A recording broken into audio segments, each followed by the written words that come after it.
Sebagai seorang khalifah, Allah memberikan pesan kepada kita bahwa semua manusia saat menjalani misi itu disebut dengan khalifah karena akan saling menggantikan satu dengan yang lainnya. Ini bagian pertama.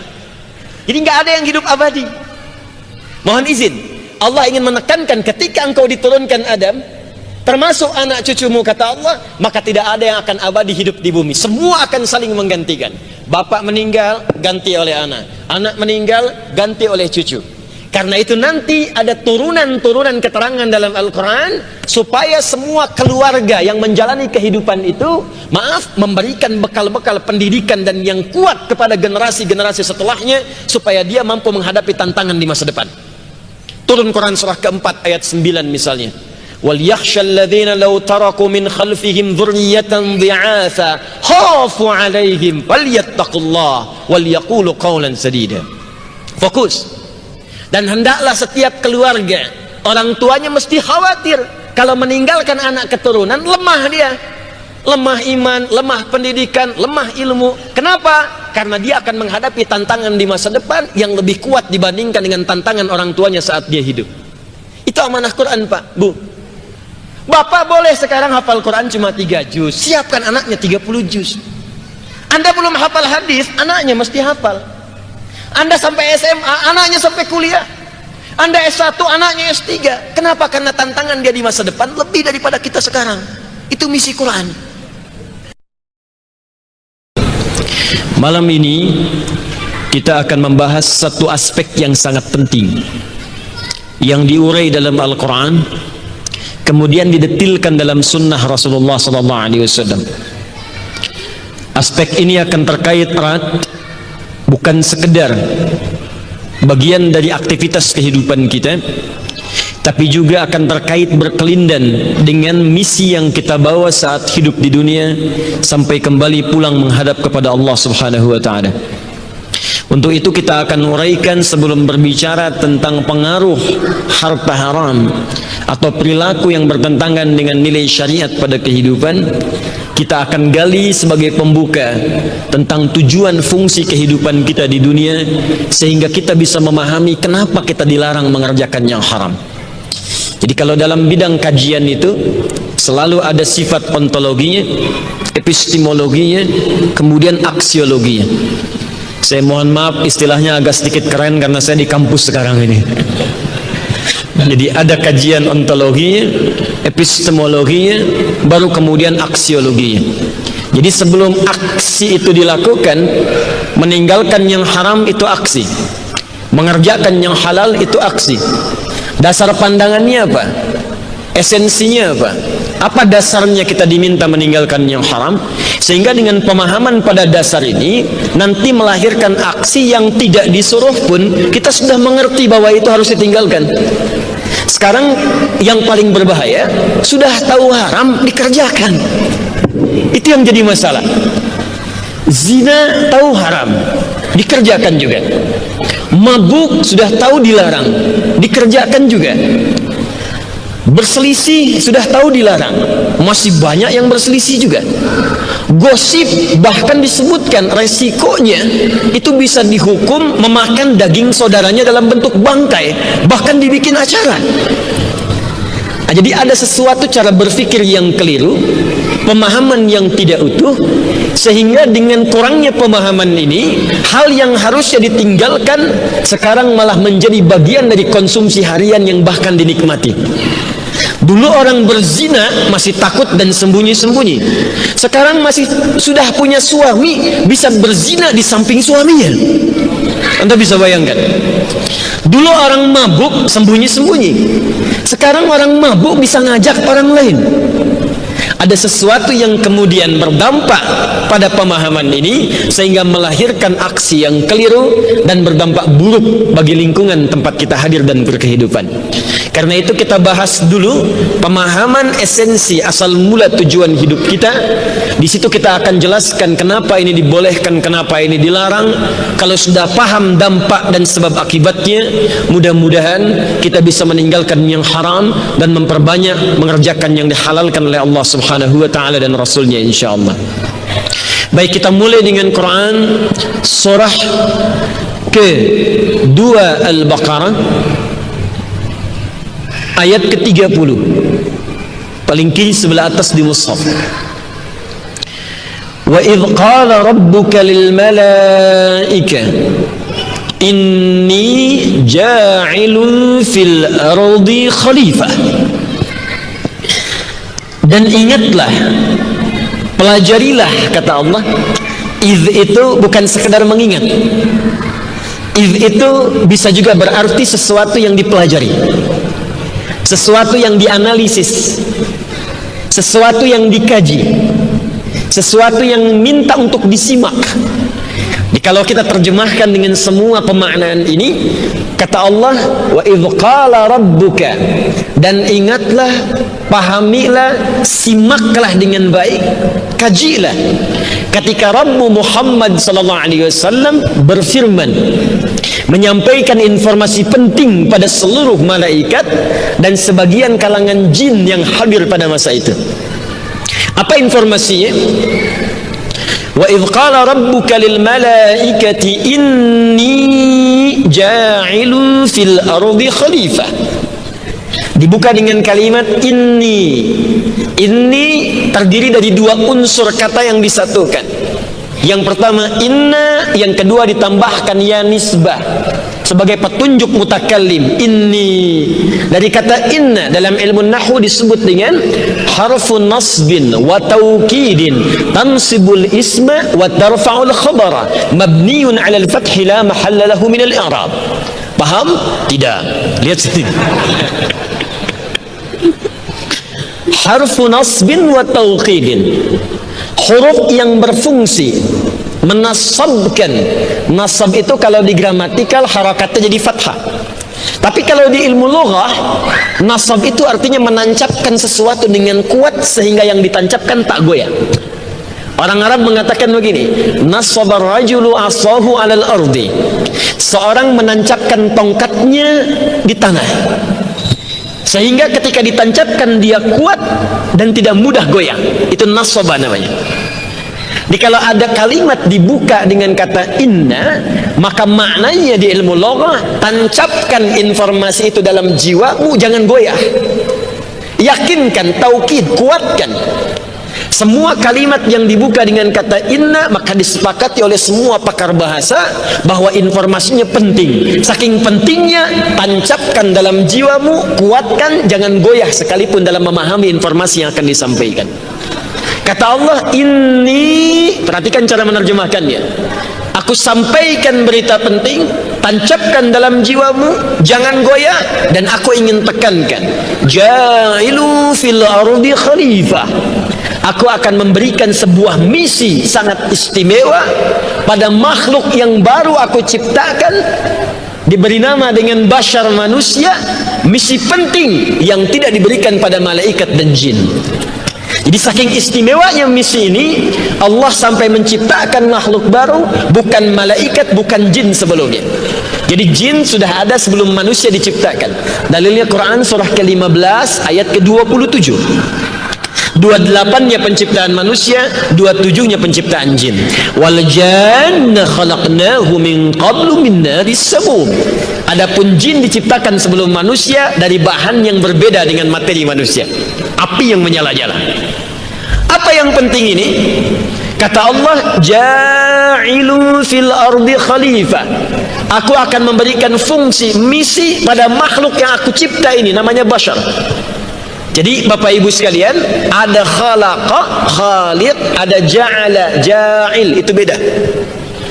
Kalau khalaqa, khaliq, itu mencipta dari yang tidak ada jadi ada.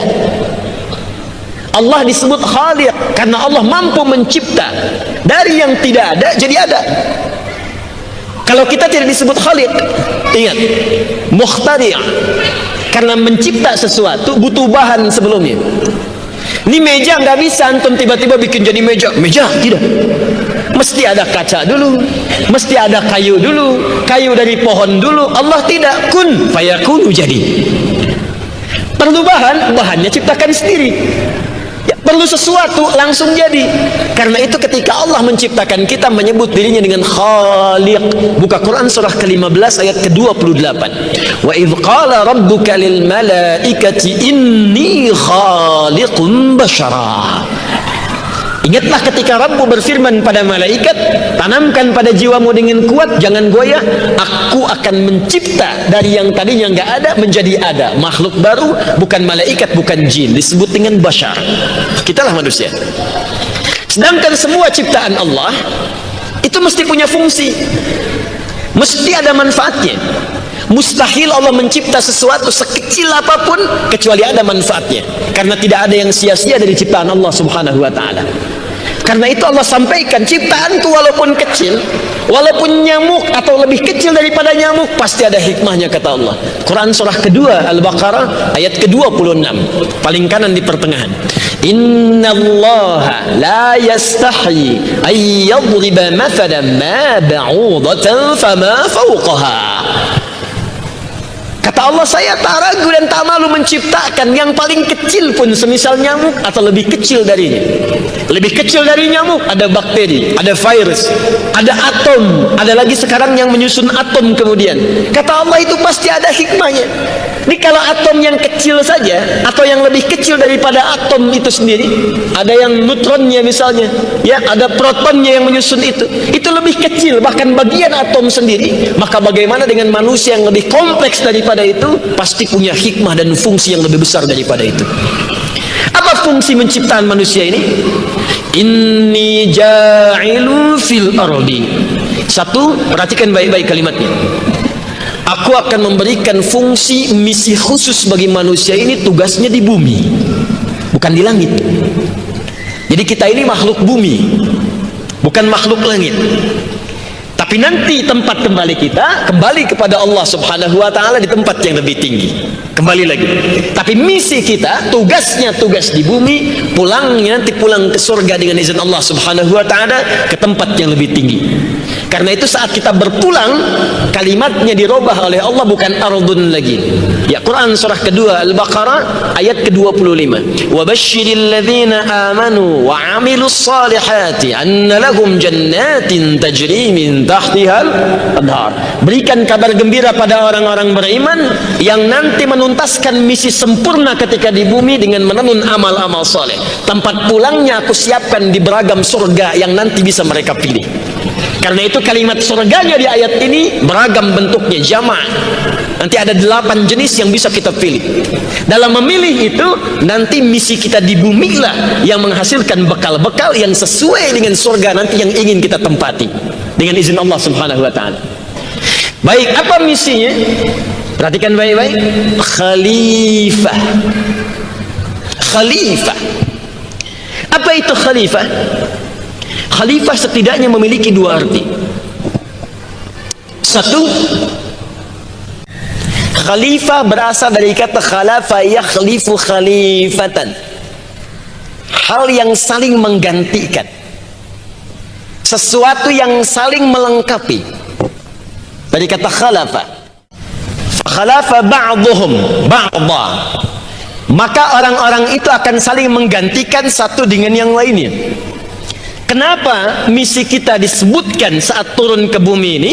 Sebagai seorang khalifah, Allah memberikan pesan kepada kita bahwa semua manusia saat menjalani misi itu disebut dengan khalifah karena akan saling menggantikan satu dengan yang lainnya. Ini bagian pertama. Jadi nggak ada yang hidup abadi. Mohon izin, Allah ingin menekankan ketika engkau diturunkan Adam, termasuk anak cucumu, kata Allah, maka tidak ada yang akan abadi hidup di bumi. Semua akan saling menggantikan. Bapak meninggal, ganti oleh anak. Anak meninggal, ganti oleh cucu. Karena itu nanti ada turunan-turunan keterangan dalam Al-Quran supaya semua keluarga yang menjalani kehidupan itu, memberikan bekal-bekal pendidikan dan yang kuat kepada generasi-generasi setelahnya supaya dia mampu menghadapi tantangan di masa depan. Turun Quran surah keempat ayat 9 misalnya. Wal yakhshal ladzina law taraku min khalfihim dzurriyyatan dhi'atha khafu 'alaihim falyattaqullah wal yaqulu qawlan sadida. Fokus. Dan hendaklah setiap keluarga, orang tuanya mesti khawatir kalau meninggalkan anak keturunan, lemah dia. lemah iman, lemah pendidikan, lemah ilmu. Kenapa? Karena dia akan menghadapi tantangan di masa depan yang lebih kuat dibandingkan dengan tantangan orang tuanya saat dia hidup. Itu amanah Quran, Pak, Bu. Makanya anak-anak nih, mahasiswa sekarang yang hadir saat ini, saya sarankan belajar lebih serius. Inovasi lebih kuat, sebab tantangan kita di masa depan, tantangan Anda nanti, itu lebih daripada sekarang. Pekerjaan bupati di masa lalu, sekarang jadi tugasnya lurah. Levelnya naik. Makanya dalam Al-Quran diisyaratkan, ini teorinya begini, contohnya begini, bahkan langsung muncul, langsung konkret disebutkan bagaimana tipikal membangun kehidupan keluarga dengan turunan konteks ini. Buka Quran surah ketiga. Apa namanya surah ketiga itu? Ali Imran. Apa artinya Ali Imran? Keluarga Imran. Kenapa tidak disebut Ahlu Imran? Kenapa tidak disebut Ailah Imran? Kenapa tidak disebut Usrah Imran? Padahal Usrah keluarga, Ahlun keluarga, Ailah keluarga, tapi di sini disebutkan Alun. Kalau disebutkan Al, ini berarti keluarga dengan segenap keturunannya atau koleganya tanpa batas. Bisa keturunan ke bawah atau kolega-kolega kerabat dekat-dekat sekitaran. Makanya ketika Fir'aun punya kolega, ada Haman, ada Qarun, maka disebut oleh Al-Quran pun dengan kalimat Al. Buka Quran surah kedua Al-Baqarah ayat ke-49. Wa idh najjaynakum min ali fir'auna yasumunakum su'al azab. Pahami, ingatlah, simaklah ketika kami selamatkan umatnya Musa dari kekejaman kolega-kolega Fir'aun. Dia tidak harus berarti keluarganya langsung, karena dia isinya Fir'aun tidak setuju dengan kebijakan-kebijakan Fir'aun. Kembali kepada Ali Imran, kenapa disebut Al? Menunjuk pada keluarga besar keturunan tanpa batas plus koleganya. Karena Imran berhasil memberikan contoh tingkat pendidikan terbaik sehingga semua keturunannya ke bawah dan kolega sekitarannya mendapatkan nilai-nilai kebaikan langsung di sisi Allah Subhanahu wa taala. Dan Imran itu bukan nabi. Imran bukan rasul. Kenapa Allah tunjukkan tipikal keluarga yang bukan nabi dan rasul? Supaya Anda tidak ngeles di kemudian hari, ya Allah, dia kan nabi, dia kan rasul. Kata Allah, saya tunjukkan yang bukan nabi dan rasul supaya bisa menjadi prototipe terbaik untuk kita ikuti dalam kehidupan. Imran menikah dengan Hannah, melahirkan keturunan namanya Maryam.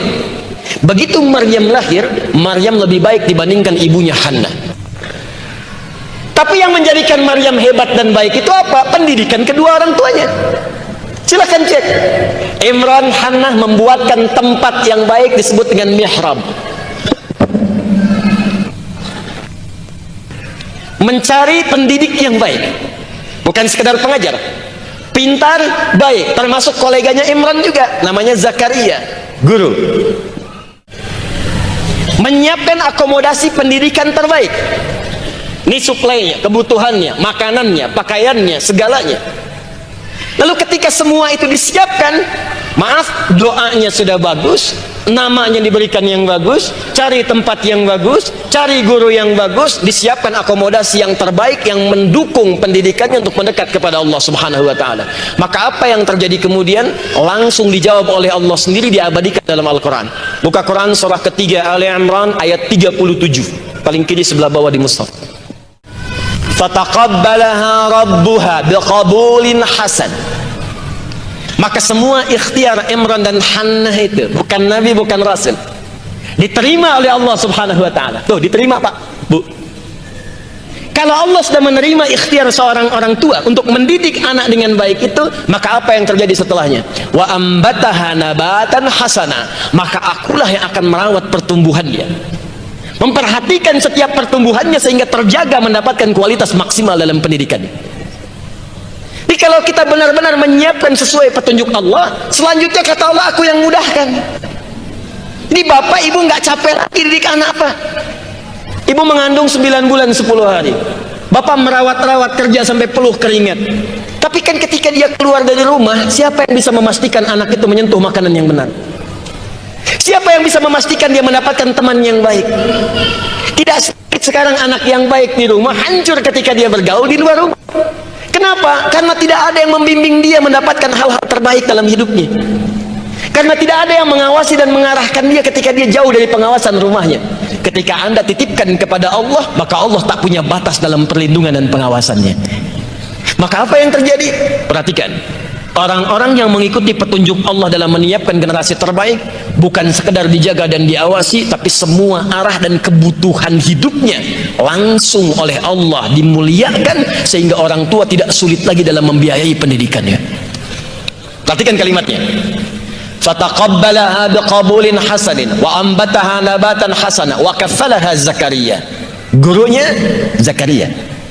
Kullama dakhala 'alaiha Zakaria al-mihraba. Setiap Nabi Zakaria memasuki tempat belajarnya Maryam, tempat ibadahnya Maryam, tempat mendekatnya Maryam kepada Allah Subhanahu wa taala disebut mihrab. Wajada 'indaha rizqa. Akomodasinya, kebutuhannya sudah ada di situ. Orang tua tak sulit lagi.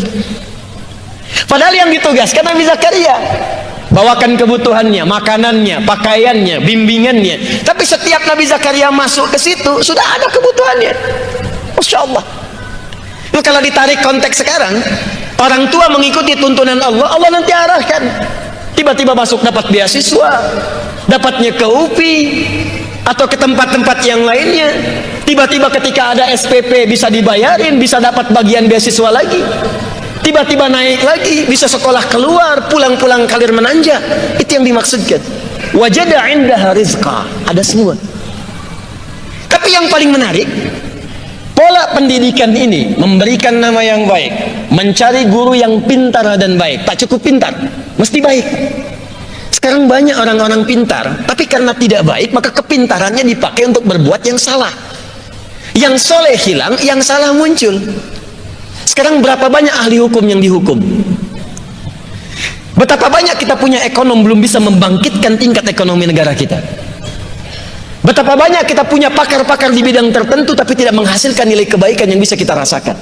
Kenapa? Karena ada aspek yang kurang untuk diberikan di dalamnya. Kalau kita kembali kepada Al-Quran, tidak cukupkan pada yang pintar. Yang pintar banyak. Firaun tuh pintar, Korun itu pintar. Kalau tak pintar, bagaimana dia bisa bisnis sampai kaya? Cuman kepintaran Korun tidak melahirkan pujian dari Allah, tapi menghancurkan dia dan hartanya sekaligus. Itu yang kemudian kata Al-Quran, siapkan pendidikan terbaik dengan nilai-nilai bimbingan seperti ini. Apa yang terjadi kemudian? Berikan nama yang terbaik. Wa inni sammaituha Maryam. Berdoa kepada Allah sebelum kita mulai belajar atau mengantarkan anak-anak untuk belajar. Pilih guru-guru yang terbaik. Cari kampus yang baik, cari tempat belajar yang mendekatkan diri kepada Allah, sekaligus membuat Anda pintar. Matematikanya mesti bagus, fisikanya mesti kuat, kimianya mesti bagus, tapi juga hafalkan Quran di dalamnya. Belajar sholat dengan baik, dan jadikan itu untuk memberikan maslahat pada tempat di mana kita tinggal. Maka apa yang terjadi setelah itu? Pujian datang dari Allah, keringanan mudah untuk disampaikan oleh Allah Subhanahu wa taala. Saya ingin percepat dengan singkat. Maka Maryam kemudian dapat kemuliaan lebih daripada bapak ibunya. Silahkan Anda cek. Pernah nggak bapak ibu mengaji menemukan surat Hannah? Ada? Tidak. Surat Maryam? Ada. Maryam disebutkan dengan namanya, ibunya cuma disebutkan dengan statusnya sebagai istri Imran. Idh qalat imra'atu Imrana, Quran surah ketiga ayat 35. Istrinya Imran, istrinya Imran. Maryam dengan namanya. Lihat lagi, Hannah bisa melahirkan Maryam, mengandung melahirkan karena menikah dengan Imran. Maryam, redaksi Qurannya, tak pernah disentuh laki-laki manapun, bisa mengandung dan melahirkan. Ingat, redaksi Qurannya tak pernah disentuh laki-laki manapun. Kalau mengandung melahirkan tanpa bapak, itu banyak. Tapi yang tak pernah disentuh laki-laki manapun cuman Maryam. Itu poinnya. Makanya redaksi Quran itu diksinya itu selalu sesuai, pas, tepat. Jangan ada yang pernah ngaku-ngaku, saya juga Maryam kok. Maryam binti apa? Binti Asep. Makanya di Quran disebutkan namanya plus bintinya, wa Maryam ibnata Imran. Anak lebih mulia, lebih unggul dibandingkan orang tuanya. Demikian amanah Quran khalifah. Ya, maaf Pak, kenapa harus lebih baik? Karena tantangan di masa Maryam beda dengan di masa Imran. Bapak boleh sekarang hafal Quran cuma 3 juz, siapkan anaknya 30 juz. Anda belum hafal hadis, anaknya mesti hafal. Anda sampai SMA, anaknya sampai kuliah. Anda S1, anaknya S3. Kenapa? Karena tantangan dia di masa depan lebih daripada kita sekarang. Itu misi Quran. Siapkan lagi. Ketika Maryam melahirkan Isa, Isa lebih hebat dibanding ibu dan kakek neneknya. Maryam semulia-mulianya, Nabi bukan. Bukan. Rasul bukan. Bukan perempuan salihah yang sangat mulia. Tapi ketika mengandung dan melahirkan Isa alaihi salam, lebih mulia dibanding ibu dan kakek neneknya. Isa Nabi, Maryam bukan, Imran bukan. Isa Rasul, Maryam bukan, Hannah bukan. Bahkan yang paling dahsyat, Maryam lahir baru bisa Isa lahir sudah bisa bicara, Inni Abdullah. Kenapa? Karena tantangan Nabi Isa ke depan tugasnya lebih dahsyat lagi dibandingkan Maryam pada saat itu. Maka itulah ketika kita disebut sebagai khalifah, itu artinya ada misi-misi besar yang akan saling berganti menjalani itu. Maka siapkan generasi kita untuk meneruskan perjuangan di masa depan dengan tantangan yang lebih multi dibandingkan dengan saat kita hidup saat ini. Paham sampai di sini? Ini bagian pertama, mana khalifah. Yang kedua, saya agak cepat. Khalifah juga dari akar yang sama, khalafah bisa berarti sesuatu yang lekat dengan manfaat, hal yang bermanfaat, yang baik. Juga berarti hal yang mengandung kesuksesan, sukses. Juga berarti hal yang mengandung kebahagiaan. Banyak maknanya ini. Di bahasa Arab itu satu kalimat tuh bisa luar biasa banyak maknanya.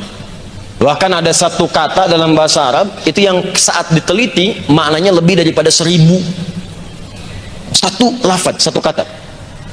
Ain misalnya, ain itu banyak maknanya. Apa ain artinya? Ainun, mata. Kalau mata-mata, ain-ain.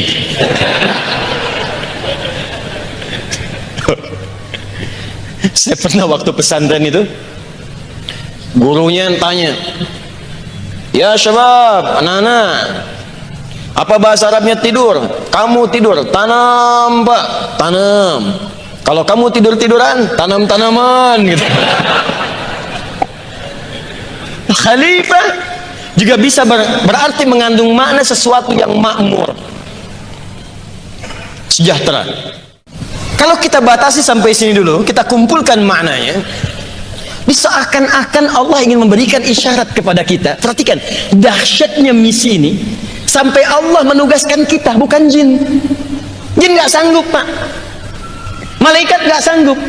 Maka yang dipilih kita dan diberikan bekal-bekal untuk mewujudkan nilai-nilai dan fungsi dan misi ini. Pertama kata Allah, khalifah, inni ja'ilun fil ardi khalifah. Apa maknanya selain akan saling menggantikan sebagai pesan tadi yang disampaikan saat bagian pertama?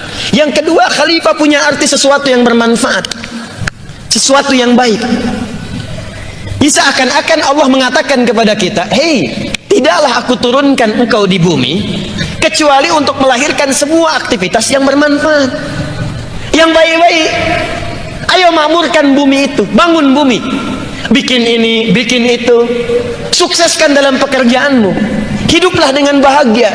Makanya ketika Adam pertama diturunkan ke bumi, itu saat turun itu langsung disertakan statement Allah, Adam, turun kamu itu aku berikan pedoman, yang kalau kamu ikuti pedoman membangun misi khalifah itu, aku jamin kata Allah, hidupmu dan semua keturunanmu semuanya akan tenang dan bahagia. Misi kita itu misi bahagia, misi kesuksesan, misi kemakmuran. Buka Quran surah kedua ayat 38. Pelan-pelan ya. Paling kanan sebelah atas. Qul nahbitu minha jami'a. Sekarang Adam, Hawa semua turun ke bumi. Tugas dimulai. Misi akan diawali. Dapat pelatihan di surga sementara, diberikan kemudian oleh Allah keterangan-keterangannya, ini yang boleh, ini yang tak boleh. Hati-hati ada makhluk penggoda namanya iblis. Saat menggoda disebut dengan setan. Latihannya sudah lengkap. Makanya nanti ketika turun ke bumi sudah tahu, yang goda nanti setan begini nih. Saat dia menggoda caranya begini. Menjauhinya seperti ini. Ketika siap semuanya, turunlah ke bumi. Dan surganya Adam bukan surga yang akan kita tempati nanti. Karena di surga yang akan kita tempati tak ada lagi ujian. Tak ada lagi cobaan. Surganya Adam ada ujian. Ya, Quran surah kedua ayat 35. Wa qulna ya Adam uskun anta wa zawjukal jannah. Wa kula minha ragadan haitsu syi'tuma wa la taqraba. Masih ada ujian. Hadhihi syajarata fatakuna minadh dhalimin. Adam dan Hawa masuk ke surga, silakan. Nikmati semuanya di sana. Cuma jangan dekati pohon yang ini. Masih ada perintah. Masih ada larangan di dalamnya. Surga kita kelak tak ada perintah, tak ada larangan. Jangan pernah berharap mudah-mudahan di surga nanti saya bisa tahajud terlampau soleh. Tak usah. Gak ada perintah, gak ada larangan. Ya. Kalau gitu bisa Ustadz merokok di surga nanti. Ya silahkan, ambil apinya di neraka. Ya. Baik, balik. Nah, ketika turun itu, kalimatnya belum selesai. Silakan lihat kalimatnya. Fa imma ya'tiyannakum minni huda. Adam, Hawa, nanti saat kamu turun ke bumi, aku berikan petunjuk, pedoman jadi khalifah. Ini ada pedomannya, ada petunjuknya. Faman tabi'a hudai. Kalau petunjukku itu untuk membimbing kau jadi khalifah yang baik, engkau ikuti, fala khaufun 'alaihim wa lahum yahzanun. Maka aku jamin misimu sebagai khalifah di dunia akan dilangsungkan dengan penuh ketenangan dan kesenangan. La khauf, tidak gelisah. Wa lahum yahzanun, la hum yahzanun, tidak sedih.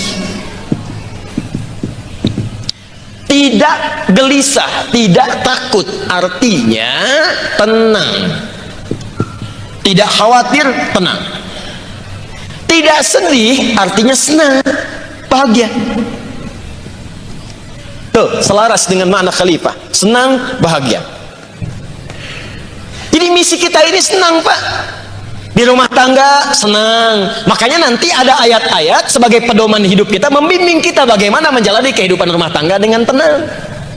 Kalau ada miskomunikasi, begini menyelesaikannya. Kalau ada beda pandangan, begini cara menyelesaikannya. Semuanya ada. Ujian itu bisa beragam, ya gara-gara beda pakaian aja bisa beda pendapat. Papa malam ada kajian Ustadz Adi nih, Mama mau pakai baju yang mana? Kuning atau yang biru? Tuh. Minta pendapat, kata suaminya, biru deh mah bagus. Ah kayaknya kuning deh Pak. Tuh. Nanya tapi udah punya jawaban. Mending kalau dipakai, begitu keluar ungu. Ada semua petunjuknya. Mau belajar, ada petunjuk bagaimana belajar dengan tenang. Ada apa? Ayat-ayat ilmu itu banyak. Cara memahami, turun Quran surah 9 ayat 122. Cara belajar mendapatkan tambahan ilmu, turun Quran surah kedua akhir ayat 282. Cara belajar plus meningkatkan iman, turun Quran surah 58 ayat 11. Cara meningkatkan kedekatan dengan Allah, turun Quran surah 96 ayat 1 sampai dengan 5. Ada semuanya. Makanya orang-orang dulu kalau pintar itu nggak nanggung, belajarnya bener. Nah ini waktu belajar dipakai main, waktu ujian hari tenang dipakai belajar. Tapi memang benar kata Allah, manusia itu makhluk pintar. Wa 'allama Adam al-asma'a kullaha. Kami ajarkan kepada Adam semua jenis pengetahuan. Karena Adam manusia, kita pun manusia. Tapi karena Adam nabi, diajarkan langsung. Karena kita bukan nabi, potensinya dikasih. Di semua manusia itu makhluk pintar, gak ada yang bodoh. Saya sering katakan di institusi pendidikan manapun saya menyampaikan sebuah, baik itu training ataupun yang lainnya, tidak pernah ada murid yang bodoh. Yang ada guru yang kurang kreatif dalam mengajar. Tidak ada murid yang bodoh, atau memang murid yang tidak pengen belajar. Pintar Pak. Saya tinggal, alhamdulillah, pernah di beberapa tempat, cukup lama di Arab. Orang Indonesia mesti bersyukur, karena kemampuannya luar biasa. Itu pernah ada orang Afrika sampai kebingungan, pusing datang kepada saya, karena melihat keunggulan orang Indonesia. Syahdi wallah Indonesian katanya. Syahdi ini orang Indonesia ini luar biasa. Kenapa?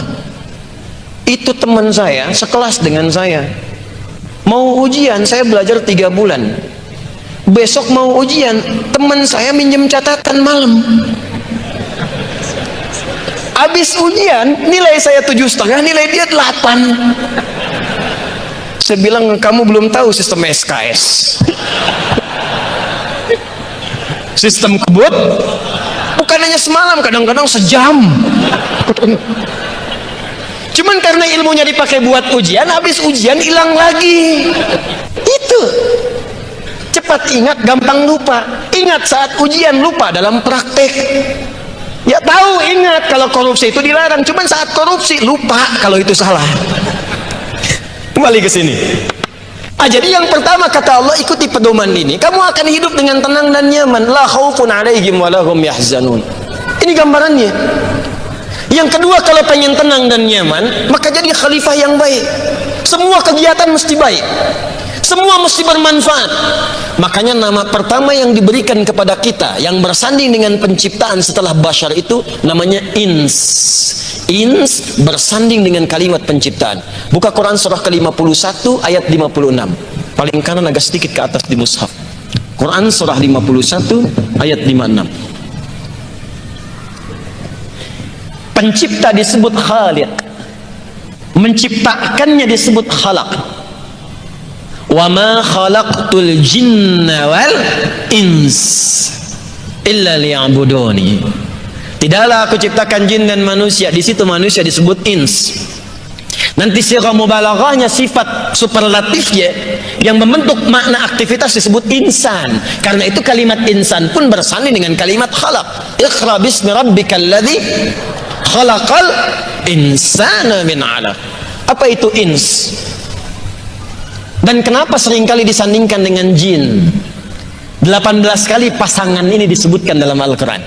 Ya ma'syaral jinni wal ins wa ma khalaqtul jinna wal ins. Perhatikan kalimatnya. Ins setidaknya punya 3 makna utama. 1, sosok yang tampak terlihat, kelihatan. Kedua, sosok yang baik penuh manfaat. Ketiga, sosok yang halus dan lembut, ins. Jadi yang makhluk halus itu kita, bukan jin. Jin disandingkan dengan ins karena bersamaan dengan itu menjadi paradoks lawan dari makna ins. Jadi kalau ins punya 3 arti, jin pun 3 arti. Manusia ins tampak, jin disebut jin karena tersembunyi. Makanya semua kata dalam bahasa Arab yang dimulai dengan jim dan nun semua tersembunyi. Janin, jim dengan nun. Kenapa disebut janin? Karena tersembunyi di dalam perut ibunda itu. Jannah, jim dengan nun. Kenapa disebut jannah? Karena surganya masih tersembunyi, belum nampak pada kita sekarang. Jelas? Nah, jin sebagai penutup bagian pertama ini, kenapa disebut dengan jin? Karena fitrah penciptaannya tersembunyi, tak nampak dalam pandangan kita sekarang. Makanya kalau ada jin melakukan penampakan, itu jin sedang kena masalah, sedang keluar dari fitrah. Apalagi manusia-manusia pencari-cari penampakan jin, itu sedang penuh dengan persoalan, itu orang nggak normal. Sebaliknya, jin tak tampak, manusia tampak, kelihatan. Ke kampus kelihatan, dosen muncul, di rumah kelihatan. Makanya kalau ada manusia yang senang sembunyi-sembunyi, itu artinya sama dengan bukan, sama dengan sedang keluar dari fitrahnya, sedang punya masalah itu.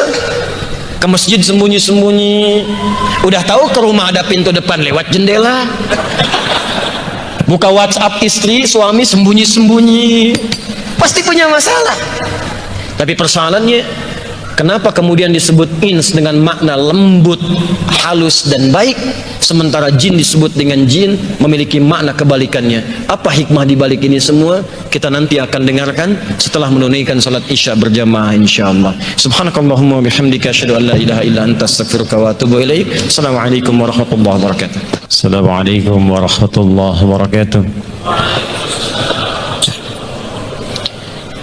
Alhamdulillah, wassalatu wassalamu ala rasulillah wa ala alihi wa sahbihi wa man walah, wa ba'du. Kita telah menunaikan salat Isya berjamaah Semoga solat kita dan seluruh amal ibadah yang menyertainya diterima oleh Allah Subhanahu wa taala. Kita doakan mudah-mudahan yang belum mendapatkan hidayah sampai malam hari ini berkenan oleh Allah ditanamkan hidayah sehingga bisa bersyahadat sebelum ia wafat menghadap Allah Subhanahu wa taala. Kita berdoa mudah-mudahan para pelaku maksiat dibimbing oleh Allah malam ini untuk bertobat sehingga bisa kembali kepada Allah dalam keadaan husnul khatimah. Dan semoga Allah memberkahi hidup kita, keluarga kita, serta kehidupan kita, khususnya dalam berbangsa, bernegara, dan kehidupan lebih luas lagi di muka bumi ini. Kita lanjutkan. Manusia saat ditugaskan menjalani hidup di bumi, saat pertama kali misi ini diembankan kepada Adam alaihissalam, maka misinya dinamakan dengan khalifah.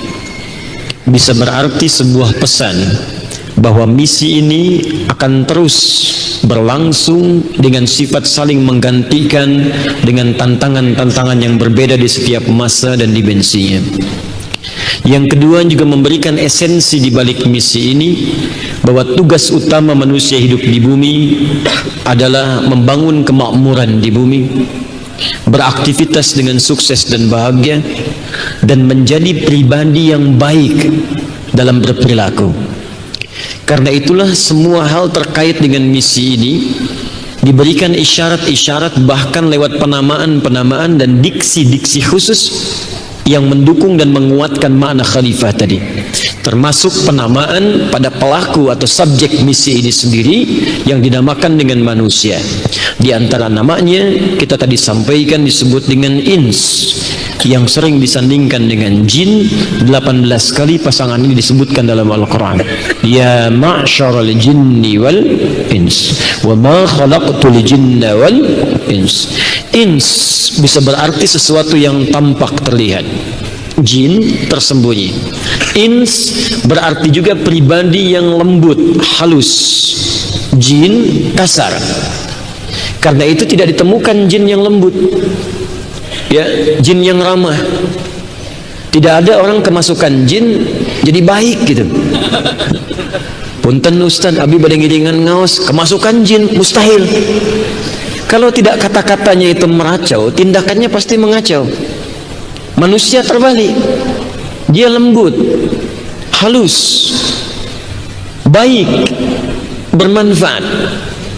Karena itu semua hal yang disebutkan dalam Al-Quran terkait fungsi tubuh manusia, semuanya selalu mengarahkan pada yang baik-baik dan mencegah dari yang tidak baik.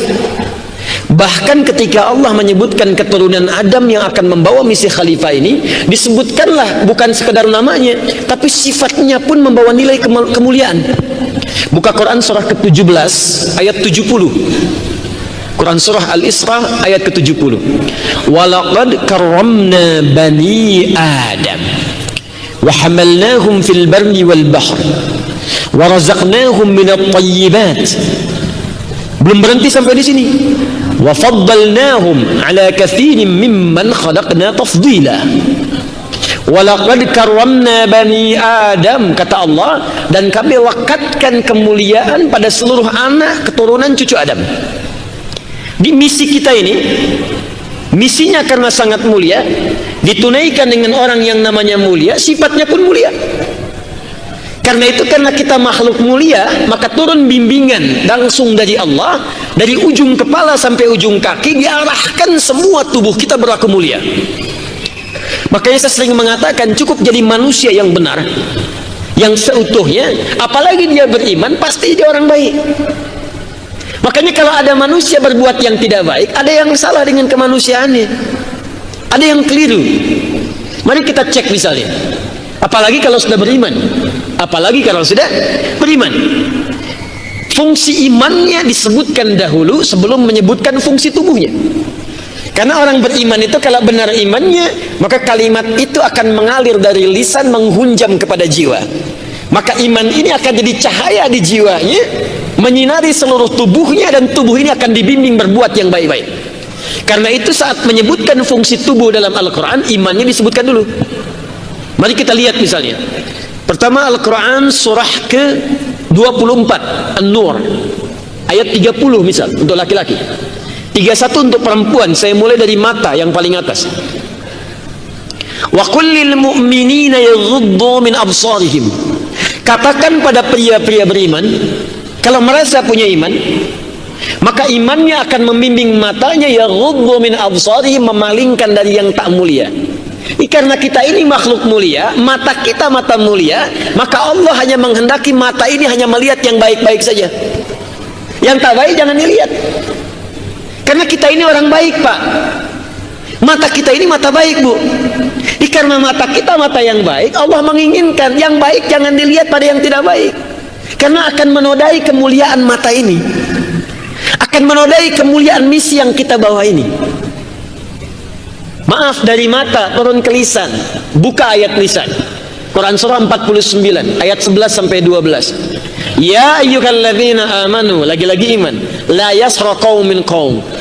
Hai orang-orang beriman, imanmu akan membimbing lisanmu. Jangan gunakan untuk berkata yang tidak baik, jangan saling mencela.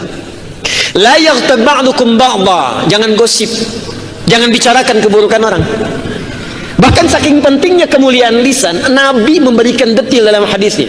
Perhatikan kata Nabi, man kana yu'minu billahi wal yaumil akhir, dipertaruhkan imannya dan hisabnya di hari kiamat. Siapa yang merasa beriman pada Allah dan akan dihisab di hari kiamat. Jadi kalau ada redaksi man kana yu'minu billahi wal yaumil akhir, satu, imannya dipertaruhkan kedekatannya dengan Allah, yang kedua diingatkan kalau dia yakin akan dihisab yaumil akhir. Falyakul khairan aw liyasmut, maka cukup katakan lisannya yang baik-baik, atau kalau tak mampu dia diam. Anda bayangkan saking mulianya kita dan beningnya lisan ini, kata Allah jangan gunakan pada yang buruk. Kata Nabi katakan yang baik-baik, kalau tak bisa diam. Ini cuma dua ternyata di Quran itu, cuma dua di hadis itu. Cukuplah se-Indonesia misalnya beriman, maka demi Allah tidak akan ada kalimat-kalimat buruk terlontar dari lisan itu. Tenang kehidupan. Katakan yang baik-baik, katakan cinta, katakan sayang, katakan baik. Nah, ini katakan putus, dibikin acara lagi. Kenapa sekarang banyak kegiatan terjadi? Karena tontonannya ya begitu. Coba lihat sinetron-sinetron yang muncul sekarang di TV. Kata-katanya mengajarkan yang kasar. Diajarkan bagaimana cara mencuri, diajarkan perselisihan. Anak-anak SD sudah bisa tawuran di TV. Anak-anak sudah paham bagaimana cara mencela. Anak-anak sudah mengerti bagaimana cara mencoret-coret pakaian. Anak-anak sudah mengerti bagaimana cara gibah. Padahal ketika kita diturunkan menjalani misi di bumi, kata Allah kamu mulia, jangan nodai kemuliaan itu dengan berbuat yang buruk. Bahkan ayat tangan lebih dahsyat lagi. As-sariqu was-sariqatu faqta'u aydiyahuma, Quran surah 5 ayat 38. Tangan kamu ini mulia kata Allah, daripada dipakai yang tidak mulia, udah potong aja tangannya. Aku ciptakan tangan untuk yang mulia-mulia, daripada dipakai yang tidak mulia, pakai nyolong, pakai mencuri, pakai korupsi. Aku ciptakan tangan bukan untuk itu. Kalau engkau gunakan pada yang tidak mulia, ngapain engkau punya tangan kata Allah? Potong aja. Saking mulianya. Demikian sampai ke kaki. Ya, Quran surah misalnya ke-31 ayat 18. Wala tamshi fil ardi maraha. Jangan gunakan kaki untuk sombong dalam berjalan. Sombong. Itu muncul semua karena kita mulia. Kita mulia. Bahkan fitrah disebut dengan fitrah, itu punya dua makna utama. Makna pertama kecenderungan untuk mendekat kepada Allah, kecenderungan beragama. Di dalam hati kita itu ada kecenderungan mencari Tuhan. Ya, itu sudah fitrah. Keterangannya di Quran surah ke-7 ayat 172, kalimat fitrahnya di Quran surah 30 ayat ke-30. Quran surah 7 ayat 172, sebelum terlahir ada dialog antara sosok janin saat ditiupkan roh usia 4 bulan, ada perjanjian dengan Allah. Direkam di Quran surah ke-7 ayat 172. Wa idz akhadha rabbuka min bani adam min zuhurihim dzurriyyatahum wa ashhadahum ala anfusihim alastu bi rabbikum qalu bala syahidna. Dan pahami, simak, ingat dengan baik ketika Rabbu mengambil perjanjian dengan anak cucu Adam sebelum terlahir ke muka bumi. Apakah siap engkau menjadikan aku sebagai Rabbmu yang akan merawatmu, memberikan kebutuhan, menyembuhkan saat sakit, mengampuni kalau berdosa, memaafkan kalau salah? Kita jawab bala, tentu saja. Ada na'am, ada bala. Kalau na'am, iya, tapi maknanya masih umum. Bisa jadi di kepalanya menolak. Ada anak buah diminta oleh pimpinan, kerjakan ini, kerjakan ini, kerjakan ini. Setelah banyak pekerjaan diminta lagi, kamu kerjakan ini. Lisannya nggak bisa mengingkari karena tugas. Dia katakan na'am, siap. Tapi benaknya mungkin berkata, barusan tadi diminta, sekarang minta lagi. Tapi kalau bala artinya siap tanpa pernah ada beban di pikiran, langsung. Tapi kalimatnya cuma sekali, tidak diulang. Kalau diulang jadi bahaya. Bala-bala. Bala syahidna, kami bersyahadat, siap, kami saksikan. Nah, karena itu ketika lahir dia punya fitrah. Fitrah untuk mendekat kepada Tuhan, fitrah beragama. Itu yang dimaksud Quran surah ke-30 Ar-Rum ayat 30. Fa'aqim wajhaka lid-dini hanifa fitratallahi allati fataran nasa 'alaiha. Fa'aqim wajhaka lid-dini hanifa. Maka hadapkan dirimu saat mencari agama itu, cari, upayakan mendapat yang benar dengan cara yang benar. Ayo cari hakikat agama yang sesungguhnya. Apa yang sesungguhnya ditafsir di Quran surah ketiga ayat 19. Inna dina indallahil Islam. Agama yang hak ketika anda cari itu akan ketemu ujung-ujungnya Islam yang benar. Tapi Allah membuka, jangan paksa orang yang belum kenal, dakwahi, sampaikan. Memaksa, salah, dosa. Quran surah kedua ayat 256. La ikraha fid din. Tak boleh ada paksaan, jangan paksa orang. Makanya Islam itu indah. Toleransi itu tingkatnya paling tinggi. Jangan ajarkan toleransi pada ajaran Islam, sudah khatam. Gak boleh paksa orang, awas dosa hukumnya. Memaksa dengan cara bahkan yang paling lembut pun itu salah. Sekarang kita diuji dengan musibah, ada banjir, ada longsor, banjir bandang. Anda pengen kirim bantuan, Anda muslim, yang kena dampaknya ada yang non muslim. Kalaupun Anda ingin bantu, di situ pun jangan paksa orang dengan bantuan itu supaya memeluk Islam, nggak boleh. Saya mau kasih dia biskuit, mereknya biskuit syahadat. Kalau dia makan langsung syahadat, nggak boleh, dosa. Nggak boleh kasih bantuan sarung, kalau nggak dikasih, kalau nggak mau katanya nggak pindah, kalau nggak mau syahadat, tidak, haram hukumnya, nggak boleh. Islam tidak sebanding dengan nilai sarung, tidak sebanding dengan mie instan, nggak boleh. Apalagi memaksa dengan cara yang kasar, tembak orang, bom orang, ini itu nggak boleh. Makanya kalau ada anda belajar sedikit dipaksa untuk melukai orang, ayo bom ini, oleh hancurkan ini, tinggalkan itu, karena itu jauh dari nilai keislaman yang benar. Demi Allah saya katakan ya, awas, hati-hati ya, pada paham-paham yang keras tuh, yang ekstrim. Sebenarnya kosakatanya salah pilih, bukan radikal, Joni, ekstrim. Radikal itu dari kata radix. Radix itu akar. Kopi radix, ya, kopi yang diambil dari akarnya. Dik, sebetulnya salah kosakatanya. Radix itu sesuatu yang mengakar. Jadi kalau orang belajar agama sampai radix, sifatnya radikal, artinya punya akar agama yang kuat. Kalau akar agamanya kuat, mustahil dia berbuat sesuatu yang kasar. Ekstrim yang benar itu kasar, uns, bahasa Arabnya uns, tatarruf, gitu. Cuman karena kosakata itu berkembang, boleh jadi yang tadinya positif jadi negatif, atau negatif jadi positif. Itu biasa di hukum bahasa, biasa. Ya, tadi saya jelaskan tentang marawis di belakang. Ya, dari negatif jadi positif. Mafaza, dari padang pasir jadi surga, itu biasa. Nah, cuman kembali, kalau belajar Islamnya benar, mustahil muncul yang kasar-kasar. Kayak kalau ada ngajak-ngajak, yuk bikin bom panci, bom kulkas, bom open, nggak usah. Maaf ya, saya udah belajar Al-Quran yang benar, hukum-hukum yang nyata. Tinggal semua itu. Kembali ke sini. Karena itu ketika kita diciptakan sebagai manusia, membawa misi, kata Allah, sukses. Makanya bimbingan kita itu bimbingan kesuksesan. Jangan tanggung kalau belajar sampai pintar, sampai sukses. IPK 4. Kalau kerja sampai kaya. Makanya banyak ayat-ayat membimbing, nih bisnis yang benar begini. Supaya bisnisnya berhasil, hartanya berkah. Makanya ketika orang-orang jahiliyah banyak masuk Islam dan dia mempraktekkan teori bisnis dalam Al-Quran, kaya semua.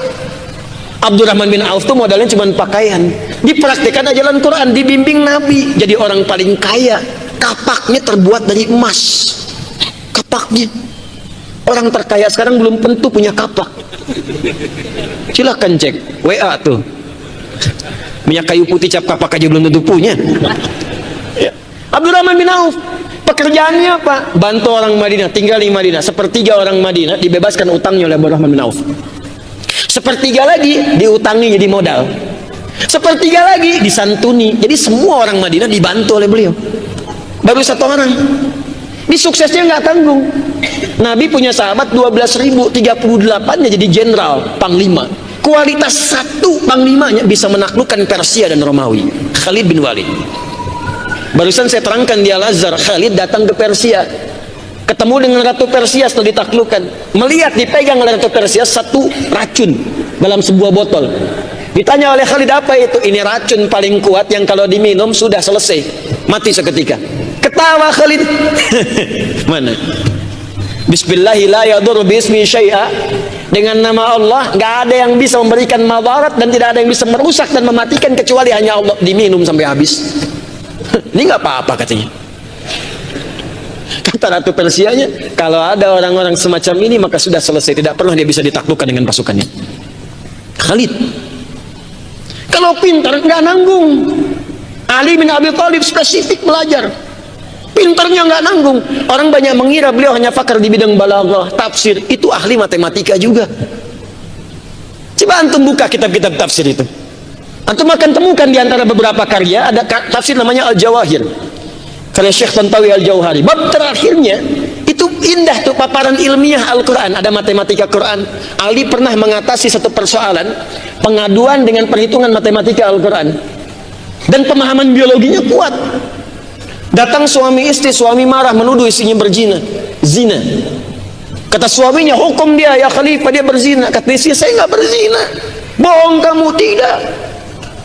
Buktinya kamu baru 6 bulan sudah melahirkan. Kata Ali, sebentar, jangan ribut dulu. Kamu benar berzina? Tidak ya khalifah. Kamu tahu dari mana dia berzina? Ada saksi? Tidak. Cumanya masa iya baru 6 bulan dia lahiran, orang 9 bulan dia lahiran, 6 bulan. Kata Ali, benar perempuan itu. Kaget tadi, dari mana dia benar? Apakah anda tidak menyimak keterangan Allah dalam Al-Quran? Disebutkan oleh beliau kemudian Quran surah 46 ayat 15 itu. Wa hamluhu wa fisaluhu 30 syahra. Mengandung dan menyusuinya itu 30 bulan. Di perempuan itu mengandung sampai dia menyusui, memberikan ASI, masanya 30 bulan. Sementara engkau temukan di Quran surah ke-31 ayat ke-14. Di situ ditemukan menyapihnya 2 tahun. Wassaynal insana biwalidayhi hamalatu wahnan ala wahn wa fisaluhu fi amain. Sedangkan dia disafi dalam 2 tahun. Apakah engkau tidak paham 2 tahun itu 24 bulan? Menyusui kalau ingin maksimal masanya 2 tahun. Al-Baqarah 233 paling kanan sebelah bawah. Wal walidatu yurdina auladahunna haulaini kamilain. Ibu yang baru mengandung silahkan fokus memberikan ASI setelah dia melahirkan. Kalau ingin maksimal 2 tahun, di Quran surah 31 ayat 14, kalau maksimal 2 tahun selesai. 2 tahun kan 24 bulan. Di Quran surah 46 ayat ke-15, mengandung dan menyusui sampai selesai itu sempurnanya 30 bulan. Bukankah 2 tahun 24 bulan? 30 kurangi 24 kan 6, Joni. Kalau waktu itu ada Joni misalnya gitu kan.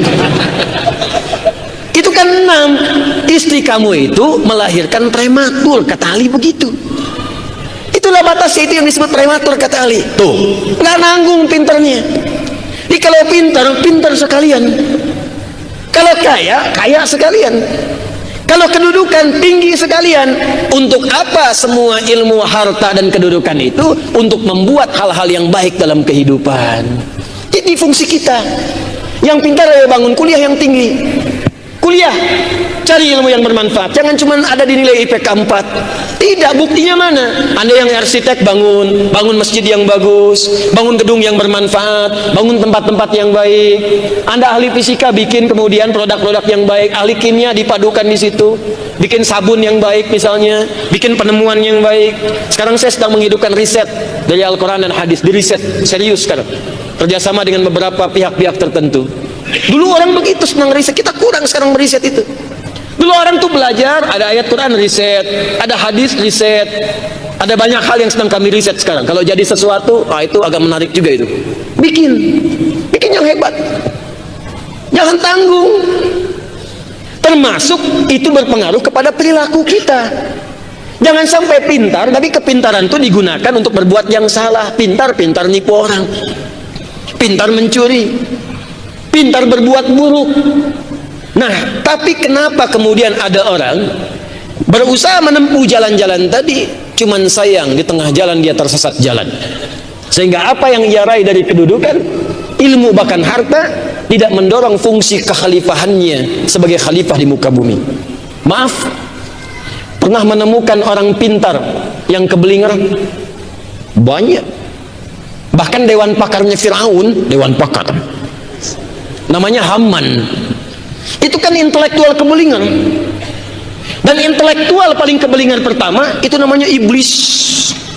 Iblis itu pintar, Pak, Bu, strateginya banyak.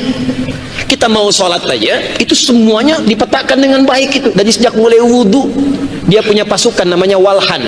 Walhan itu tugasnya membuat orang ragu-ragu kalau habis wudhu. Udah selesai, kayaknya batal deh, kayaknya enggak deh. Kayaknya enggak, jojong weh sholat, padahal bau udah kemana-mana. Walhan. Begitu mau takbir, beda lagi petugas yang kedua, namanya khinzib. Ada yang menyebut khanzab. Jadi begitu anda mulai takbir, Allahu Akbar, fayaqulu syaitanu, maka khanzab berkata, menanamkan di benak kita, uzkur kadza, uzkur kadza. Ini yang menjadikan anda kalau sebelum takbir bisa fokus. Begitu takbir, lisannya Allahu Akbar, tapi di kepalanya handphone hu akbar, WhatsApp hu akbar, Facebook hu akbar. Itu setan rumah, dasim.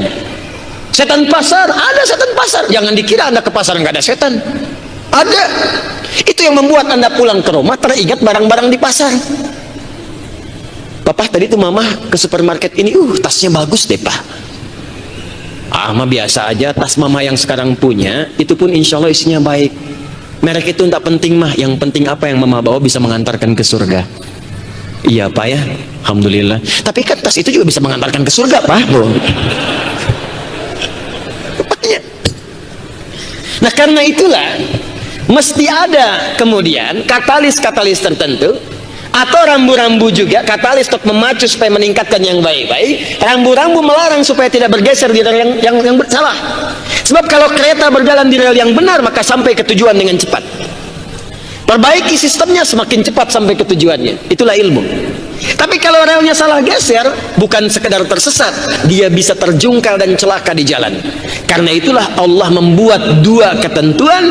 Yang satu untuk melanjutkan percepatan kita berjalan di jalan yang benar. Yang kedua rambu-rambu yang mencegah kita keluar dari rel itu sehingga berjalan di jalan yang salah. Dua kaidah ini diumpamakan oleh para ulama dengan kalimat yang indah berupa perintah dan larangan. Al-amru wan nahyu, if'al wala taf'al. Do it, leave it. Kerjakan, tinggalkan. Cuma dua. Ini ketika kita diperintahkan untuk menunaikan sesuatu, sebetulnya bukan beban ibadah saja, Pak. Bukan beban, Bu. Cara membacanya begini. Kalau anda paham cara membacanya, kita akan senang mengerjakannya. Tapi kalau nggak mengerti cara bacanya, jadi beban kehidupan saat dikerjakan. Misal, Allah perintahkan sholat nih, yang tiap hari kita kerjakan. Orang kalau melihat sholat cuma jadi perintah ibadah, perintah saja, maka jadi beban. Tapi kalau paham perintah itu didesain untuk memudahkan tugas kekhalifahan kita, maka anda semangat menunaikannya. Contoh, hidup sebagai khalifah mesti bahagia, rumah tangga bahagia, kerja bahagia, kuliah senang dan sebagainya. Maka ketika kita diminta menunaikan sholat, sholat itu fungsinya lekat dengan ketenangan dan kebahagiaan. Sukses, bahagia, success and happiness, bahasa Arabnya satu kata, namanya falahun. Falah itu bukan sekedar bahagia, tapi sukses yang mengandung kebahagiaan. Kalau sukses saja belum tentu bahagia, disebut fauz namanya. Kalau bahagia belum tentu sukses, disebut farah namanya. Kalau menyatukan keduanya disebut falah namanya. Ketika kita diminta untuk sholat dan muadzin mulai menunaikan azan, hayya 'alas shalah, ayo sholat. Anda bertanya kenapa mesti sholat, diteruskan kalimatnya, hayya 'alal falah, supaya bahagia. Tuh khalifah. Jadi kalau orang paham diminta sholat supaya bahagia, nggak akan ada yang nunda sholat. Kalau orang ngerti diminta sholat akan sukses, nggak akan ada yang nunda. Bahkan baru isya dan nunggu subuh. besok subuh jam berapa ya, karena pengen cepat bahagia. Tapi kalau nggak ngerti mana ini bisa protes. Habis salat maghrib muncul isya, yang keluar tuh keluhan. Nanda yo azan karak maghrib tadi. Ini salat apa lagi nih? Barusan maghrib, apa lagi nih? Karena nggak ngerti. Dia akan mengerti kalau salat itu melahirkan ketenangan. Kenapa diminta baca Quran misalnya supaya tenang? Karena itu setiap orang kemudian baca Quran hatinya tenang. Kenapa diminta sholat? Sholat juga bikin tenang. Karena itu tempat sholat pun bikin tenang. Alhamdulillah di kampus ini ada masjid. Kalau dipakai konsep itu enak. Sebelum ke kelas datang ke masjid, sholat 2 rakaat, berdoa dengan baik supaya berkah belajarnya. Saya dulu waktu mau ujian sidang, orang masuk ke kelas, saya ke masjid. Itu saya biasakan sejak di pesantren. Saya sudah mulai itu, orang ujian ke kelas, saya ke masjid. Apa yang dikerjakan di masjid? Sholat, baca, belajar. Ya bukan cuma sholat gak belajar, ya itu jauh cepi, ya. Tetap belajar juga. Di ke masjid sholat, dan sering kejadian malamnya tuh sering mimpi. Besok ujian biologi malam mimpi itu, habis baca ketiduran tek, mimpi ngerjain soal biologi. Besoknya sama dengan yang dikerjain tadi malam. Sering begitu. Pas S2 itu satu kali itu menarik juga tuh. Saya sedang rapat, dosen dulu saya mengajar di kampus di Jakarta. Terus sedang rapat, ditelepon tiba-tiba, besok ujian katanya, sidang. Ya sudah nggak apa-apa, saya berangkat. Saya berangkat bawa itu kemudian persiapan tesis dan sebagainya.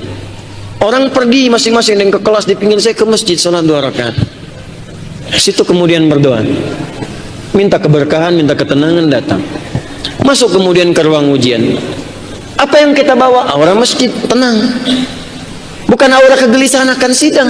Bawa aja tenang, masuk situ. Ditanya, ma ma'na minhaj? Tesis saya manhaj Ibnu Aqil fi syarah Alfiyah Ibnu Malik. Metodologi Ibnu Aqil dalam menjelaskan Alfiyah Ibnu Malik. Ditanya ma ma'na minhaj? Penguji profesor nanya. Saya bilang, Prof, itu bukan minhaj, manhaj. Kalau minhaj begini, begini, begini. Kalau manhaj begini, begini, begini. Apa anda hafal Al-Quran? Mau pakai riwayat apa? Saya bilang. Apa anda hafal Alfiyah? Sedikit, cuman di bab mana mau tanya. Ada pertanyaan lagi? Tidak. Penguji kedua? Tidak cukup. Penguji ketiga? Anda dulu belajar di mana? Diajak ngobrol. Terus ketawa, kita cuma 5 menit, habis itu keluar. Teman di luar tanya, antum kenapa ketawa? Ya pengujinya ketawa, saya ketawa. Masa penguji ketawa saya sedih? Saya keluar. Udah dapat A+. Modal cuma ke masjid aja, sholat. Yang dibawa ketenangan, tenang, enak, sholat tuh bikin tenang. Makanya tempatnya pun bikin tenang. Beda antum masuk masjid dengan masuk kelas, beda masuk masjid dengan masuk rumah. Karena itu para pedagang dulu, pebisnis dulu, pengusaha dulu di masa Nabi, sebelum berangkat dimulai dari masjid, pulang kantor ke masjid dulu, pulang kebun ke masjid dulu, pulang dagang ke masjid dulu, berangkat minta taufik dari Allah supaya kemudahan dalam bekerja, pulang dari pekerjaan minta kemudahan kepada Allah dan rahmatnya supaya berkah hasil kerjanya. Makanya pulang ke rumah yang dibawa bukan aura kantor, bukan aura kebun, bukan aura kemacetan, aura masjid. Orang rumah mendapatkan haknya dari suami, haknya dari ayah pada anak yang sudah menunggu lama itu. Di pulang-pulang itu tenang.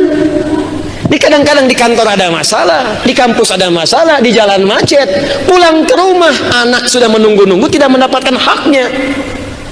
Yang bikin capek di jalan, yang ngelaksonin itu yang bikin amarah, yang kena amarah anak-anak di rumah. Papa, diam kamu. Kenapa sih? Kok kamu lagi ikut-ikutan? Pintu kena. Apa salahnya pintu? Bah. Tuh. Tapi kalau ke masjid kan beda, makanya masjid itu bikin tenang. Quran surah kedua ayat 125. Wa idh ja'alna al-baita mathabatan lin-nasi wa amna. Ketika kami jadikan, kata Allah, Ka'bah dan turunannya, turunan Ka'bah itu masjid, makanya salat di masjid, menghadap ke kiblat Ka'bah, tempat yang paling menenangkan di bumi dan pusat spiritual kehidupan manusia. Puncaknya Ka'bah, makanya sedalam apapun punya masalah, sekuat apapun, kalau di depan Ka'bah itu Allah tenang. Tiba-tiba nangis, beban hilang aja.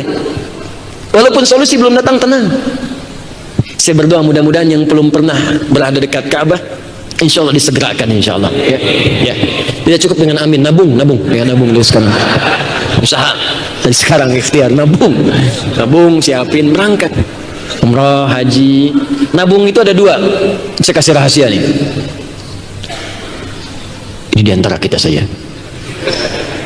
Nabung itu ada dua. Satu, nabung standar pakai harta. Itu biasa. Tapi yang kedua, ini yang jarang banyak orang kerjakan. Nabung pakai amal soleh, Pak. Amal soleh. Umrah haji itu undangan. Yang undang siapa? Allah. Allah itu senang dengan hamba yang beramal soleh. Makanya ciri orang beriman itu mengumpulkan amal soleh. Walas innal insana lafi illal ladzina amanu wa amilus soleh. Kumpulkan amal soleh. Niatkan dengan amal soleh itu bisa umrah, bisa haji. Itu rumus ada di Quran surah kelima ayat 35. Ya ayyuhalladzina amanu taqullaha wabtagu ilaihil wasilah. Hei orang-orang beriman, tingkatkan takwamu kepada Allah. Tingkatkan takwa itu sekaligus diniatkan sebagai wasilah untuk mewujudkan harapan yang kamu inginkan. Takwa itu bentuknya amal soleh. Makanya saat kita diminta menunaikan amal soleh, diawali dengan takwa atau diakhiri dengan takwa. Salat amal soleh, salat dibuka dengan takwa. Dzalikal kitabul la raiba fi hudal lil muttaqin. Siapa orang takwa muttaqin itu? Ayat 3-nya, alladzina yu'minuna bil ghaib wa yuqimunas shalah. Salat termasuk ciri orang takwa. Ya ayyuhalladzina amanu kutiba alaikumusiyam. Hei orang-orang beriman, tunaikan puasa. Apa tujuan puasa? Takwa. Ujung ayatnya la'allakum tattaqun. Bahkan umrah haji bekalnya takwa. Buka Quran surah kedua ayat 197. Al-hajju asyhurun ma'lumat, faman farada fihinna al-hajja fala rafatha wala fusuqa wala jidala fil hajj. Wa ma taf'alu min khairin ya'lamuhu Allah wa tazawwadu fa inna khairaz zadi taqwa. Kata Allah, kalau pengen cepat berangkat haji, pengen cepat umrah, tingkatkan takwa. Itu bekal yang paling bagus. Apa itu takwa? Salat. Apa itu takwa? Baca Quran. Apa itu takwa? Khidmat, sedekah. Kalau tak punya dengan uang tenaga, ke masjid bantu-bantu, buang sampahnya, niatin. Insya Allah nanti akan ada sesuatu yang tak kita duga sebelumnya. Itu yang min haitsu la yahtasib. Itu dalilnya Quran surat 65 ayat 2-3. Wa may yattaqillaha yaj'al lahu makhraja wa yarzuqhu min haitsu la yahtasib. Itu perintah. Yang kedua, larangan. Kenapa mesti muncul larangan? Supaya tidak mengeluarkan rel hidup kita sebagai khalifah dari jalan yang benar tadi. Sebab kalau keluar dari rambu-rambu tadi, muncullah kekacauan dalam sistem kehidupan yang kita jalani. Maka muncul yang kedua disebut dengan larangan. Hukum mengerjakannya disebut dengan haram. Ini inti persoalan yang kita tuangkan dalam tema kita malam hari ini. Apa kaitan haram-haram dalam kehidupan? Harta haram, ilmu haram, pakaian haram, materi haram, apa dampaknya bagi kehidupan? Ini yang bagian kedua. Kalau tak paham pengantar dengan yang pertama tadi, tak ngerti kita pada yang haram. Makanya yang tadi itu muqaddimah, ini baru intinya. Jadi kalau ngaji dengan saya itu pasti begitu. Saya pengen paham, saya nggak pengen hafalan tapi tidak mendukung pemahaman kita. Mesti ngerti. Jelas ya? Sampai jam berapa kita ngaji? Siap. Anda sampai subuh, saya jam 9 pulang. Besok masih ada kajian. Tenang. Ya, insya Allah masih ada waktu sedikit. Nah, turunlah kemudian bagian kedua, larangan. Hati-hati. Yang pertama berhukum wajib untuk dikerjakan supaya membawa ketenangan, kenyamanan, kebahagiaan. Yang kedua muncul tahrim. Larangan, haram untuk dikerjakan supaya menghambat kita untuk berbuat sesuatu yang bisa merusak sistem kehidupan ini. Maka diturunkanlah kemudian aspek yang kedua, larangan-larangan disebut muharramat. Aspek fikihnya disebut dengan tahrim. Segala yang dilarang. Hukumnya disebut haram. Sudah? Aspek ini hadir pada bagian yang kedua. Sesuatu yang harus ditinggalkan, majtuniba minhu atau majtuniba anhu, atau sesuatu yang dilarang, syai'un mamnu', disebut dengan haram hukumnya. Tahrim, sifat fikih untuk larangan meninggalkannya muharram, objek-objek yang menjadi bagian dari aspek yang harus ditinggalkan itu. Ada yang sifatnya benda, ada yang sifatnya perilaku. Maka muncullah kemudian keterangan-keterangan larangan di dalam Al-Quran. Contoh yang sifatnya perilaku, larangan zina misalnya, wala taqrabu zina. Bahkan kecamannya tinggi. Di surah An-Nur itu, surah ke-24, di ayat keduanya langsung kecaman sifatnya, menunjuk pada hukuman. Az-zaniyatu waz-zani. Tuh. Fajlidu kulla wahidin minhuma mi'ata jaldah. Pezina laki-laki dan pezina perempuan hukum. Saking bahayanya zina. Apa artinya zina? Katakan wallahu a'lam kalau nggak tahu. Ya, malaikat ditanya, Allahu a'lam. Qalu subhanaka la ilma lana illa ma 'allamtana. Sahabat ditanya, Allah wa rasuluhu a'lam. Anda malaikat bukan, sahabat bukan. Apa itu zina? Zina secara bahasa itu punya beragam arti. Di antara maknanya asy'uru bidhiqa. Asy'uru bidhiqa. Pakai dhad. Kalau pakai dal, ayam jantan. Ada dhayiqun, ada dhiqun, itu beda. Kalau dhayiqun artinya tempat yang sempit. Saking sempitnya udah nggak bisa gerak. Desak-desakan, terhimpit dari kanan, terhimpit di kiri, didesak dari belakang, ketahan di depan. Kebayang nggak tuh gimana tuh? Kehimpit dari kanan, kehimpit kiri, terdorong dari belakang, tertahan di depan. Susah tuh, sulit. Kalau ada orang di keramaian sampai terdesak begitu, enak gak kira-kira? Tidak ya? Tidak nyaman beraktivitas. Nah itu dhayiq bahasa Arabnya. Al-makanu dhayiq, tempatnya udah sempit, jangan maksa masuk. Oleh ikhwani la tujbiru dukhul ila masjid. Tolong teman-teman laki-laki jangan paksakan masuk makan dhayiq, tempatnya udah sempit. Khawatirnya desak-desakan gak enak nanti. Itu tempat. Tapi kalau perasaan hati yang sempit, yang saking terhimpitnya perasaan ini nggak enak beraktivitas, makan nggak enak, minum nggak enak, berpakaian nggak enak, jalan lunglai, beraktivitas takut dengan orang di sekitaran. Nah, itu bahasa Arabnya dhiqun. Zina itu secara bahasa artinya asy'uru bidhiq. Satu hal yang bisa menyebabkan perasaan menjadi sempit dan gelisah. Di secara bahasa aja udah ngasih sinyal ke kita, kalau ada orang nekat berzina, perasaannya akan sempit, penuh dengan ketakutan. Makanya orang berzina itu takut sembunyi-sembunyi, datang ke tempat kadang-kadang yang jauh diketahui orang, tempatnya nggak mau terang-terangan, bikin yang remang-remang, bikin yang gelap sekalian. Ya takut karena ketahuan orang, takut. Kalau dipublikasikan takut ketahuan. Makanya diberi sinyal dari bahasa juga, ketika Anda berbuat seperti ini, hati Anda tuh nggak akan tenang. Sesuatu yang membuat tidak tenang bertentangan dengan fitrah misi hidup kita di dunia sebagai khalifah. Dan hidup kita itu mesti tenang, nyaman. Zina itu bikin gelisah, zina itu bikin gak tenang. Makanya orang berbuat selingkuh, berbuat zina, berbuat mesum, macam-macam, nggak akan tenang hidupnya. Dan itu bertentangan dengan fitrah kemanusiaan kita. Silahkan cek betapa banyak di rumah tangga itu muncul kehancuran, muncul bencana karena melanggar ketentuan yang tadi diharamkan.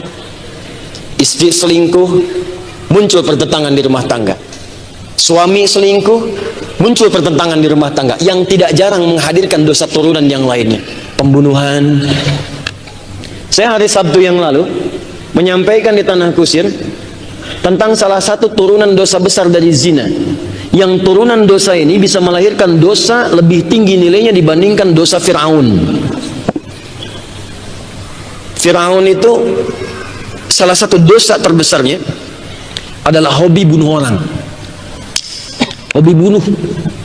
Bunuhnya bukan bunuh biasa, sampai Al-Quran menyebutnya su'al azab, siksaan yang kejam. Itu di Quran surah kedua ayat 49, paling kiri sebelah atas di mushaf. Wa idh najjaynakum min ali fir'aun yasumunakum su'al adzab. Apa bentuknya? Yudzabbihuna abna'akum. Jadi ketika diinfakkan, awas hati-hati oleh peramal-peramalnya, dukun-dukunnya, makanya dukun bahaya tuh. Kalau yang bahaya-bahaya jangan diperindah. Ini kadang-kadang kosakatanya diperindah. Paranormal, padahal nggak normal. Hati-hati itu. Menerawang macam-macam jangan dipakai, bahaya. Udah dari dulu sudah disampaikan di bahaya. Nah, kata dukun-dukunnya ini nanti akan ada nih sosok yang bisa menggoncang Anda di masa depan. Akhirnya apa yang terjadi? Keluarkan dekret. Mulai hari ini saya tugaskan Algojo datang, siap. 2 orang datang. Yang satu intelijen untuk mengawasi ibu-ibu yang hamil. Cuman zaman Firaun intelijennya khusus ngawasin ibu hamil. Tuh. Yang kedua, eksekutor dengan pisau yang sudah terasah. Jika memang yang lahir dari ibu itu keluar kemudian laki-laki, maka seketika akan disembelih di hadapan ibu yang baru melahirkannya. Karena khawatir bayi ini tumbuh menjadi sosok yang diramalkan tadi. Cara nyembelihnya, Pak, bukan sembelihan biasa. Di dalam bahasa Arab itu ada 2 jenis sembelihan. Satu nahara, nunhara. Nahara itu menyembelih objek yang disembelih masih berdiri untuk hewan. Makanya unta cara menyembelihnya disebut dengan nahar. Inna a'tainakal kautsar fasalli li rabbika wanhar. Unta nggak dijatuhkan dulu, Pak, Bu, sambil berdiri. Jadi kalau main ke Kakia Udaybiyah ya, saat haji atau umrah main ke peternakan unta, lihat bagaimana disembelihnya. Itu kalau ada pisaunya kecil begini, maka untanya ditempelkan di pisau di bagian untanya, dicari kemudian di urat lehernya itu nadi yang cepat kemudian untuk bisa disembelih. Nanti paling begini-begini, set, selesai, mundur, sudah. Kalau pakai golok besar, untanya yang datang, set, datang lagi, set, datang lagi, set. Udah pakarlah di situ, berdiri. Tapi kalau dijatuhkan seperti sapi, kerbau, kambing dan sejenisnya, itu bahasanya berubah dari nahara menjadi zabaha. Zal, ba dan ha. Nah, makanya kalau kita nyembelih sapi, ya kan, kambing, kerbau kan dijatuhkan dulu kan. Itu pun kata Nabi mesti lembut. Fa idza dzabhtum fa ahsinu dzibha. Kalau Anda mau nyembelih hewan sembelihan, maka lakukan dengan cara yang paling bagus. Jatuhkannya mesti lembut, jangan tiba-tiba tarik 1, 2, pelan-pelan aja, jatuh. Bahkan di Australia itu ada yang praktikkan orang Islam, hewannya disayang, bacain zikir kadang-kadang. Itu pas mau disembelih, memang fitrah hewan ternak itu untuk disembelih, khidmat dia itu senang kalau bisa disembelih. Makanya waktu mau disembelih itu cuma ditutup matanya, telinganya, hewannya itu dipinggirkan dua-duanya, tidur sendiri begini. Sendiri, tinggal nyembelih gitu. Dan saat nyembelih pun kata Nabi tajamkan pisaunya supaya tidak banyak menyakiti hewannya. Sekali tarikan, set, sudah ya. Dan saat menajamkan pun nggak boleh depan hewannya, dilarang. Sabar ya, nggak akan lama kok. Lihat nih, tajam, dosa. Sekali. Tapi kalau berkali-kali begini pakai tasydid, dzabbaha yudzabbihu, gorok. Kalau banyak yang melakukan tidak sekali 2 kali, jamakkan bentuknya, tambahkan fi'il mudhari. Rumusnya anita, hamdallah, hamzah, hamdallah, hamzah nun ya ta. Kalau banyak tambah un di ujungnya. Ini ayat menggunakan bentuk yang ketiga. Sudah berkali-kali banyak yang ngerjain yudzabbihuna abna'akum. Dikala ketahuan lahir laki-laki, angkat, jatuhkan di hadapan ibu yang baru melahirkan. Gorok. Kata Allah, kejam. Kejam. Siksa yang paling kejam. Bayangkan, perbuatan Firaun disebut oleh Al-Quran langsung sebagai siksa yang sangat kejam. Tapi sekejam-kejamnya Firaun, sefiraun-firaunnya, dia masih nungguin dulu sampai lahiran. Kalau perempuan bebas, laki-laki eksekusi, kejam. Pezina sekarang bahkan dia tidak harus menunggu sampai lahiran. Begitu ketahuan kamu mengandung ya, aborsi. Dan dia nggak peduli baik laki-laki atau perempuan, digugurkan. Itu dosa lebih kejam dibandingkan dengan Firaun yang telah mengerjakan itu pada masa-masa yang lalu. Firaun sejahat-jahatnya masih nunggu lahir. Orang sekarang pezina baru ngandung langsung harus gugurkan. Tuh, dosa turunannya tinggi di situ. Tapi nanti ada jalan untuk kembali untuk taubat. Ada nanti. Turun Quran surah 39 ayat 53. Cuman saya mau katakan bahwa ini hal semacam ini, kenapa perbuatan ini dilarang? Supaya tidak mengotori misi suci kita sebagai khalifah. Merusak tatanan kehidupan. Nasab acak-acakan, Apa Anda nggak tega melihat anak itu digunjing oleh saudaranya karena nasabnya tidak jelas? Oh, kamu anak zina ya, kamu anak haram ya. Yang ngerjakan haram itu bapak ibunya, kenapa anaknya yang kena? Tuh. Apa nggak tega lihat saat masa pernikahannya bintinya disertakan pada ibunya bukan bapaknya? Nasabnya diputus di situ. Apa antum nggak paham akan merusak warisan di situ? Apa nggak ngerti akan merusak kehidupan? Karena kalau perbuatan haram, lahirnya haram, kemudian dalam konteks perbuatan haram tadi, pasti akan menyertai yang lainnya haram juga. Maaf, hartanya akan haram juga. Yang lain akan nggak benar juga, dan beban kepada anaknya di kemudian hari. Anaknya nggak salah. Ini perbuatan ini yang buruk. Dosa turunan muncul dan merambat kemana-mana. Silakan cek. Pergaulan bebas, muncul narkotik di situ. Silakan cek. Di tempat-tempat yang ada perbuatan gini akan selalu lekat dengan narkotika. Mabuk-mabukan ada, mabuk lekat dengan zina. Silakan cek. Ini akan merusak ini. Makanya benar ketika pemerintah, ketika dari polisi, Kamtidmas, TNI dan sebagainya, narkotika dilarang, tindak ini, tindak itu. Kenapa? Itu spiritnya demikian. Dan negara kita bukan negara agama, tapi nilai-nilai spiritual itu memberikan roh pada kehidupan berbangsa dan beragama. Itu cara bacanya. Makanya jadi amanat di undang-undang kita. Pasal 29 ayat 2 itu kan, dasar negaranya itu ketuhanan yang Maha Esa. Ayat satunya, negara berdasar atas ketuhanan yang Maha Esa. Dikuatkan di Pancasila, sila pertama. Yang keduanya, membimbing kita untuk belajar agama dengan baik. Dari kebaikan itu dibawa untuk membangun bangsa. Itu cara berpikirnya. Makanya bangsa itu bisa makmur. Negara menjamin kemerdekaan tiap-tiap penduduk untuk memeluk agamanya masing-masing dan beribadah menurut agama dan kepercayaannya itu. Maka kita sholat supaya bebas dari perbuatan ini. Makanya saat sholat itu turun ayat Quran surah 29 ayat 45. Inna sholata tanha anil fahsya. Fahsya perbuatan yang muncul dari syahwat. Zina, syahwat, porno aksi, pornografi, LGBT, fahsya. Kita bantu untuk balik. Ayo kembali kita rangkul lagi. Ajarkan yang benar, ajak ke masjid, suruh tobat, suruh lebih baik lagi. Itu ajaran agama. Kalau mereka semua baik, membangun bangsanya bagus. Makanya paham-paham yang bertentangan dengan itu harusnya tidak tumbuh di negeri ini. Liberalisme itu nggak boleh ada di sini. Sekularisme nggak bisa. Kenapa? Karena pertama bertentangan dengan undang-undang, yang kedua bertentangan dengan spirit agama, yang ketiga bisa merusak. Ini ada orang kena LGBT, kita mau obatin, kata agama, yuk kita tarik supaya dia berubah. Medis diobatin, tiba-tiba muncul makhluk ini satu. Nggak apa-apa kok, Anda memang fitrahnya sudah homo. Coba bayangkan kalau bapak Anda yang homo, kan nggak ada Anda. Apa Anda ridho kalau ibunya lesbi? Apa Anda ridho kalau pasangan Anda sendiri menikah karena membuktikan Anda bukan seperti itu? Sekarang Anda tega mengatakan pada orang lain itu fitrah Anda. Cie-cie. Itu makanya hati-hati tuh. Awas, kampus-kampus yang ikut-ikutan paham-paham begitu tuh. Nggak boleh. Nah, ini kok bisa menjamur karena difasilitasi oleh kita sendiri. Makanya jangan pernah ngadain seminar-seminar pada yang begitu. Nanti merusak kehidupan kita. Fungsi yang sesungguhnya kemudian kita lupa. Yang tambahan-tambahan tidak penting malah meracuni kehidupan kita. Sekarang banyak racun. Kelihatannya madu padahal racun. Tayangan-tayangan kayak madu di TV padahal racunnya banyak. Pilihannya susah, Bu. Coba ibu pilih mana? Di madu apa di racun? Sudah nanti saja. Paham ya? Itu secara bahasa sudah terbukti, dampaknya sudah ada, hukum negara kita juga mendukung, kurang apa lagi? Jadi kalau ada orang yang tidak mengerjakan itu perintah, malah mengerjakan larangan, artinya boleh. Jadi dia belum paham dengan konsekuensi-konsekuensi yang dimaksudkan. Mabuk, Quran itu jelaskan kenapa khamar nggak boleh. Khamar itu apa? Kuruma yahmarul akla, yang bisa merusak kepada akal. Makanya bukan cuma minuman, obat-obatan. Orang Islam itu udah jelas.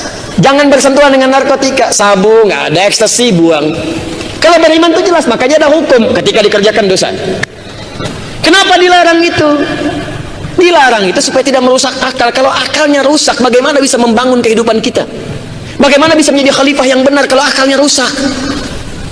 Kepintaran dirusak, mau membangun dirusak, generasi dirusak. Itu bahaya itu. Makanya dilarang. Jauhi. Innamal khamru wal maisir wal azlamu terus wal ansabu rizul min amali syaitani fajtanibu. turun Quran surah kelima ayat 90 sampai 91 itu. Awas, hati-hati kata Allah itu. Itu pekerjaan setan. Jangan diikuti. Khamar pekerjaan setan. Jadi kalau ada orang bersentuhan dengan narkotika, dengan sabu, dengan ekstasi, dia sedang digoda oleh setan, dikendalikan. Belum selesai sampai situ. Innama yuridu syaitanu an yuqi'a bainakumul adawah. Setan itu dari semua perbuatan tadi nanti akan menggerakkan Anda untuk hadir dalam sifat permusuhan. Tuh, nggak normal, emosi tidak stabil dan sebagainya. Makanya turun larangan-larangan itu. Maaf ya, judi, zina, mabuk, narkotik. Kenapa dilarang semuanya itu? Ada dampak yang bisa merusak fungsi kehidupan kita. Termasuk, maaf, perbuatan yang melahirkan aspek-aspek harta haram dalam hidup. Korupsi, hartanya haram. Mencuri, hartanya haram. Riba, hartanya haram. Ketika semua itu dikerjakan dalam kehidupan, maka akan berpengaruh kepada pola-pola kehidupan yang telah ditetapkan oleh Allah sebelumnya. Nah, haram lawannya apa? Halal. Salat itu haram atau halal? Halal. Baca Quran halal atau haram? Halal. Infak halal atau haram? Puasa? Nah, gini cara memahaminya. Kalau yang halal itu sering dikerjakan, yang soleh-soleh, maka yang salah akan berkurang dengan sendirinya. Makanya orang yang rajin sholat gak akan mabuk. Orang rajin sholat gak akan tawuran. Orang rajin baca Quran gak akan kena narkoba. Makanya kalau ditanya kenapa di UPI ada penghafal Quran, kenapa di UPI ada orang rajin ke masjid, sampaikan ini bagian dari pendidikan supaya mendidik mereka mendapatkan fungsi yang benar. Bapak kan yang mengatakan, Pak, anak kampus jangan kena narkotik, sholat mencegah dari narkotik. Anak kampus jangan sampai terlibat tawuran, baca Quran, Pak, apalagi penghafal Quran, gak mungkin tawuran. Itu cara menjawabnya. Demikian dengan kita saat mengerjakan itu. Sebaliknya, orang-orang yang terus menghadirkan dan memanjakan yang haram-haram, salahnya muncul, salahnya tenggelam.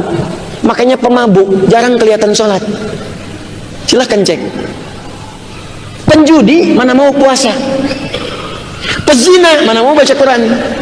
Kenapa? Karena yang haram-haram itu menutup yang soleh-solehnya.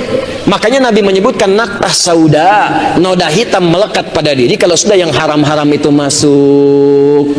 Itu hati-hati, harta haram dibawa ke rumah, ibunya masak jadi makanan, dimakan oleh anak-anak. Itu yang mematikan hati, itu yang membuat anak sulit diajak sholat, diajak ngaji. Bapaknya kerja keras, hasilkan harta, rumah mewah, mobil banyak, tapi anak gak jelas, gak terawat. Ada yang tawuran, ada yang kena narkoba. Sebaliknya ada orang cuman serabutan, nyabut ini, nyabut itu, tapi anaknya ada yang jadi dirjen, jadi menteri, jadi macam-macam. Kenapa? Coba lihat keberkahannya. Karena itu dampak dari harta yang haram, perbuatan yang haram, itu akan melunturkan amal soleh sekaligus mengeluarkan kita dari fungsi dan misi sebagai khalifah yang ditunjukkan oleh Allah Subhanahu wa Ta'ala. Paham sampai di sini? Karena itu tolong saya ingin sampaikan untuk menutup kajian di malam hari ini, jauhi semua perbuatan-perbuatan buruk mulai saat ini. Yang haram udah tinggalkan. Makanya dalam tanggal hijriah kita, bulan pertama dibuka dengan Al-Muharram. Nih lihat. Muharram objeknya. Jamaknya muharramat. Hukumnya disebut haram, aspek fikihnya disebut tahrim.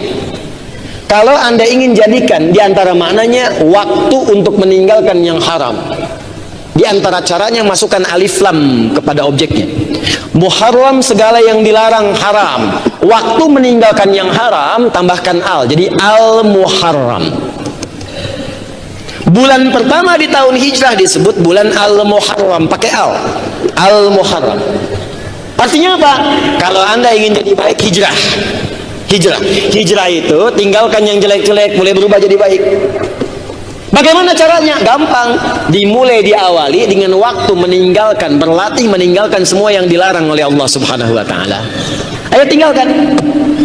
Ya, mulai sekarang bikin kurikulum. Insya Allah di bulan ini, saya pekan pertama sebulan ini akan meninggalkan dulu dosa mata. Latihan.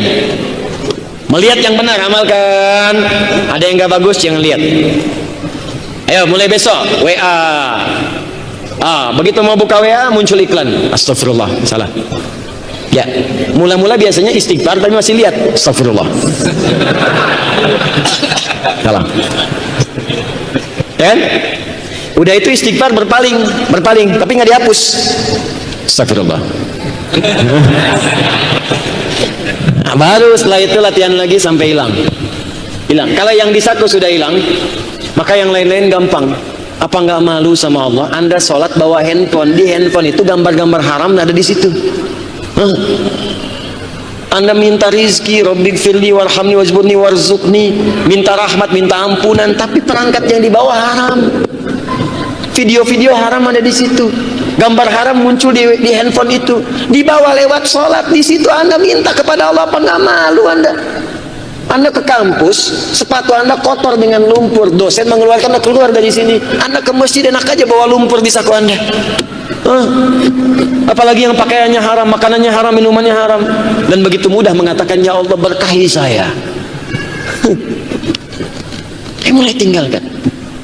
Takut Pak. Apalagi lahirnya bersih, pulang-pulang kotor, apa nggak malu? Kita akan wafat. Akan pulang.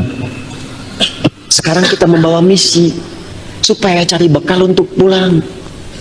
Ada yang mengajar beramal soleh, ada yang belajar kita berjihad, ada yang kerja di birokrasi, diplomasi, sama-sama. Semuanya cuma cari bekal beramal soleh. Makanya dari sekarang ayo berikan kepada lingkungan kita, tempat kita, bangsa kita yang terbaik yang bisa kita lakukan. Cuma niatkan sebagai ibadah supaya jadi amal soleh saat meninggal kita punya bekal.